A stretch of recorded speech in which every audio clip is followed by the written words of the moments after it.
Ladies and gentlemen, the Colonel Andriy Lysenko, the National Security and Defense Council Information Center spokesman, the latest update from the eastern Ukraine and the anti-terrorist operation zones. Шановні пані і панове, полковник Андрій Лисенко, речник інформаційного центру РНБО з оперативну інформацію з місць проведення антитерористичної операції. Прошу, пане Андрію.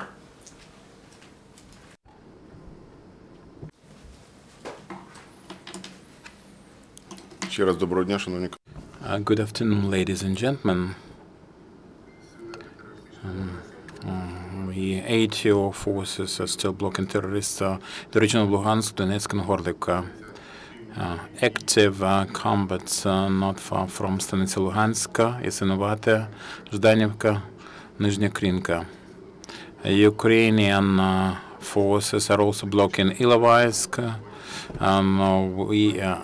Malayvanivka and Andriyanivka have been finalized, and Alchevsk has been isolated, so we are holding the heights not far from Svormohila Mount, where in the course of this day all the counterattacks of the rebels were often over the span of last week. More than 20,000 mines, shells and grenades of different systems were discharged. Terrorists use the mines of the newest models, so they have to be blown up. Ukrainian special services intercepted the telephone communication.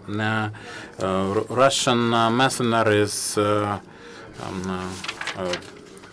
fight at Stepovе, and through the mass media, the Russian mass media, terrorists had to decided to put the blame on the Ukrainian forces. Now you can see the video.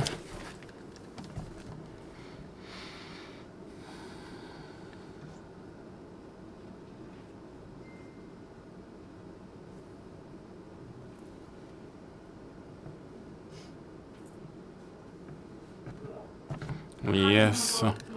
How could you hit at Stepnoye? Where? Stepnoye, where is it? It's at Beriozovo. I gave you the coordinates.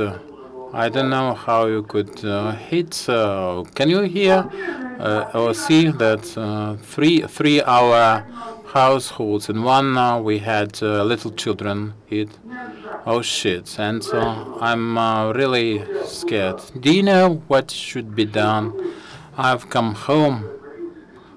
I had a shot of vodka because it's really mind-blowing. So perhaps I should do the same. Yes, it's getting on my nerves. 5 hours later.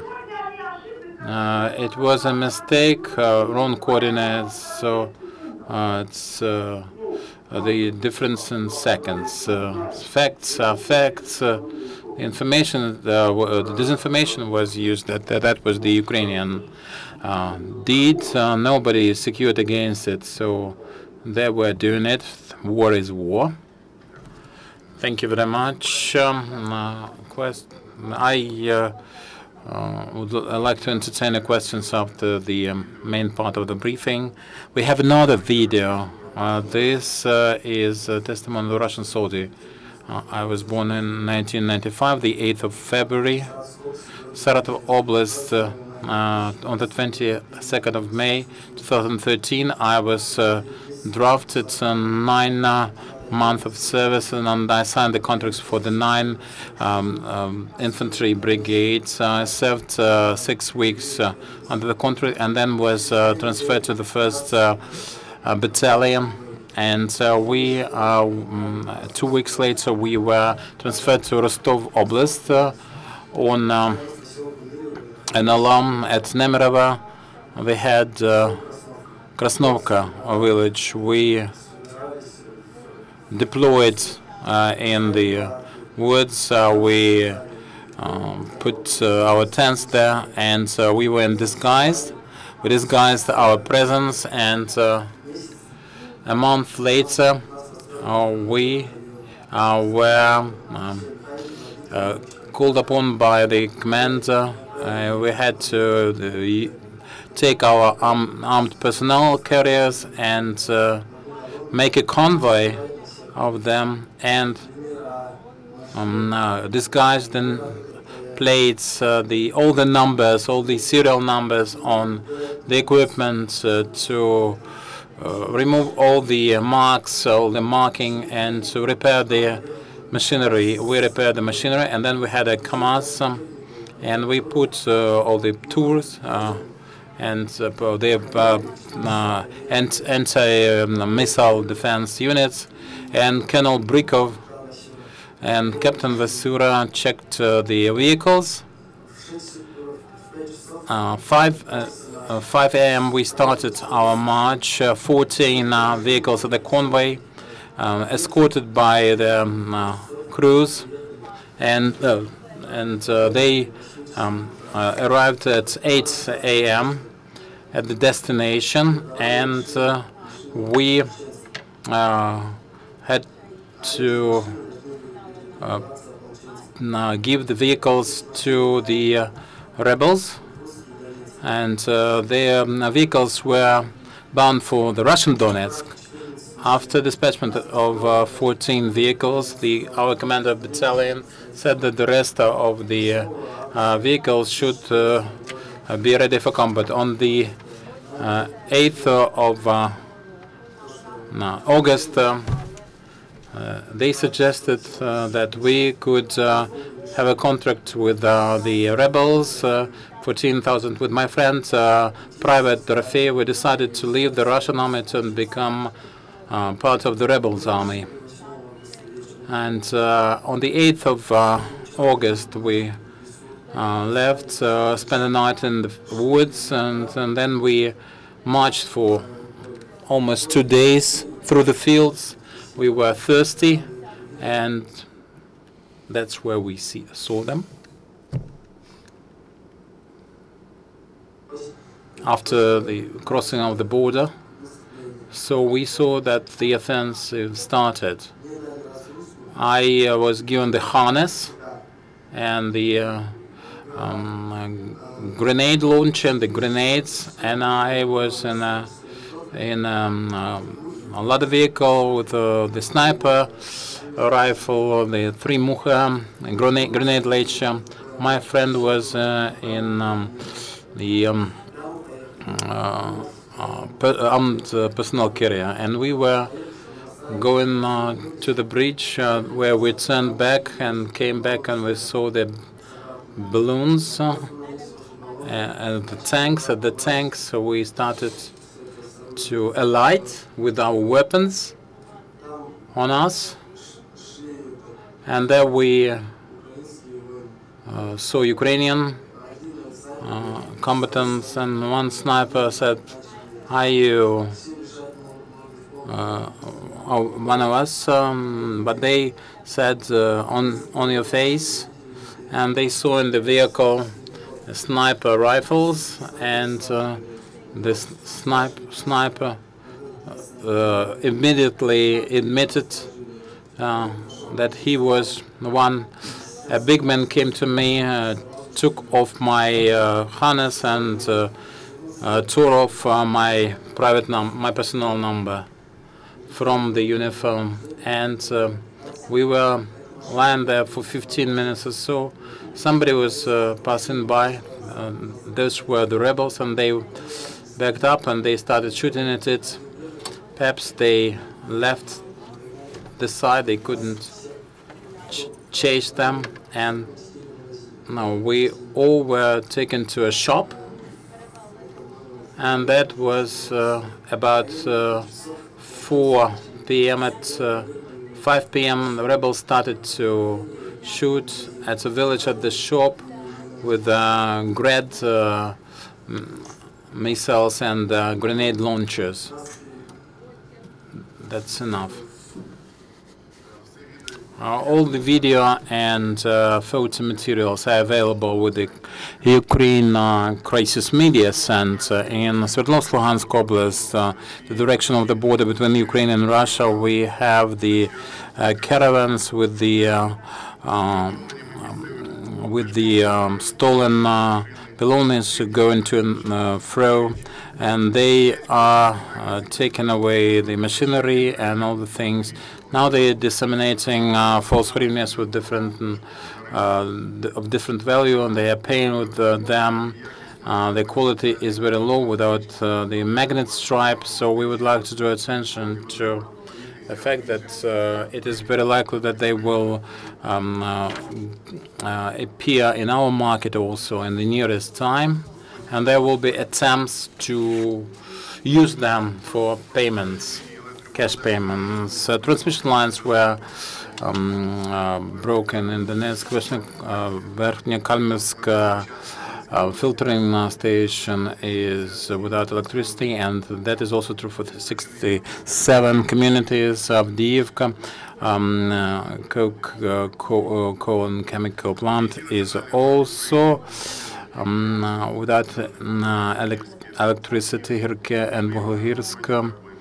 There, Russian armaments were found, Russian making. Reactive grenades, offensive grenades that were manufactured in 2013 in Russia. 82 millimeter grenade launcher, RPG 26, Dragunov sniper rifle, Browning carabine with the suppressors, and also hand grenades that were remodeled for grenade launching. And Ukrainian volunteers distributed assistance to people in Donetsk and Luhansk Oblast. International Red Cross Committee announced that they have delivered humanitarian aid to 10 communities. And we have more than 4,000 people in Mariupol who are internally displaced people, and more than 700 such people live in compact settlements arranged by Mariupol City Council. There's a big team of social workers, volunteers, psychologists, and other experts for their resettlement. And special treatment, the press tour for journalists at 6:49 in the morning. Journalists will be able to go to Slovensk to see with their own eyes the liberated city, and it's coming back to normal life. All the willing people should make contact with Konstantin Batosky. It's 067-694-7845. It's Donetsk State Administration. What is the situation with the convoy that was shot from Grad systems? The situation is the convoy. That wasn't the convoy. That was the organized convoy for the residents of Lugansk region to take them away into the safe place. They were collecting the vehicles from everywhere, and they also requested the military to give them some vehicles. The convoy had two parts. The first part were adults. The second part were children who were transported separately. The convoy had white flags and also the signs showing that these are people, just peaceful citizens. But nevertheless, they were shot at one of the sections from Grad system. The militants were waiting for this convoy, and they eliminated it. And we cannot tell exactly now the number of victims. We're working on that. And the video that will be given from there, the request is not to put it into the open broadcasting because the pictures are awful. cannot hear the question, sorry. The number of trucks, the number of victims are not known exactly. Until we know exactly, we will not give any information. There's information that they are delivering winter clothes to the ATO forces, to the soldiers. Basically, the winter clothes are not to stay there till winter.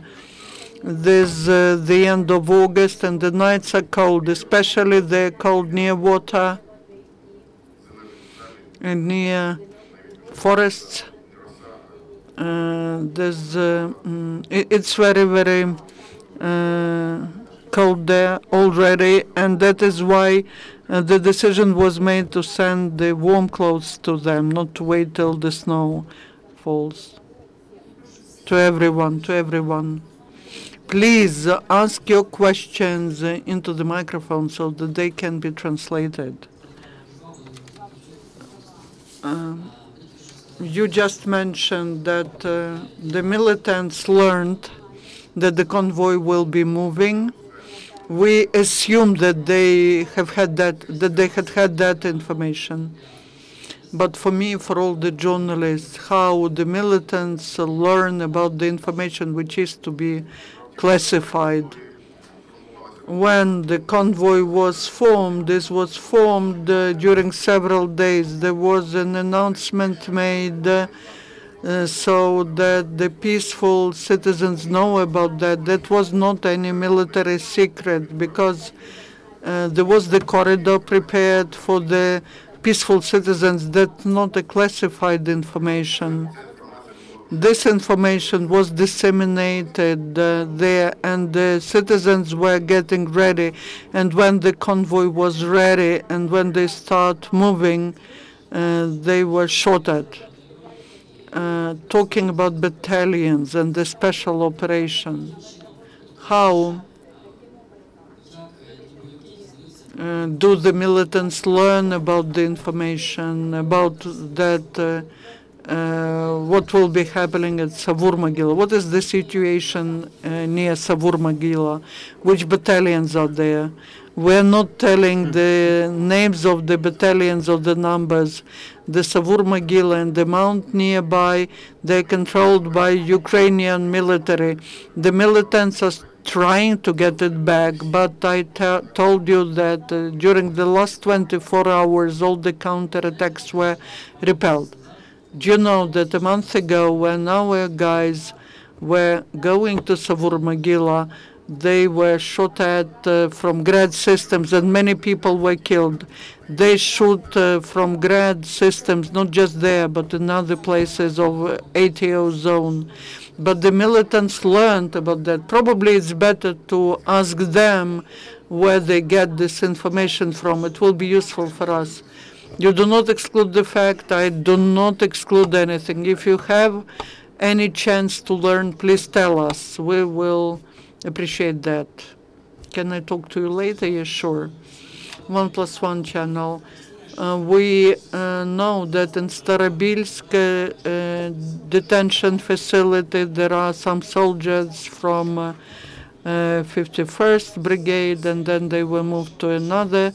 According to their relatives, they stayed in ATO zone for 4 months. They requested for some vacations, but they were not given the vacations, and they decided to just leave this area. And now they're in detention facility. Don't know what has happened. I don't know anything, and I will ask about that at the prosecutor's office. And does it really happen when people put into detention facilities when they are leaving the ATO zone? We do not know that. I will try to find out this information. Could you please explain what is the situation near Yasenovata? Over there is a very, very fierce battle going on. Any other questions? One more question. from the soldiers of one of the battalions, there was information that there was a battle and there are 30 people killed, 11 from that battalion, 10 from other battalions which are under the Ministry of Defense. Is that the information from the website one? That's from the soldiers. What do you know about that information? What can I tell you? I will take all this data from you after the briefing, because you quoted the figures, and that is like a handwriting of the separatists, of terrorist organizations who disseminate this information on behalf of the soldiers of ATO.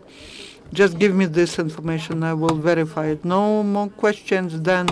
Tomorrow at 12:30, and I would like to remind you that Pavlo Klimkin will be here at 7:15 today. For your information, the press briefing of the Pavlo Klimkin, the Minister for Foreign Affairs of Ukraine, will be held in Ukraine Crisis Media Center at 7:15 p.m. tonight.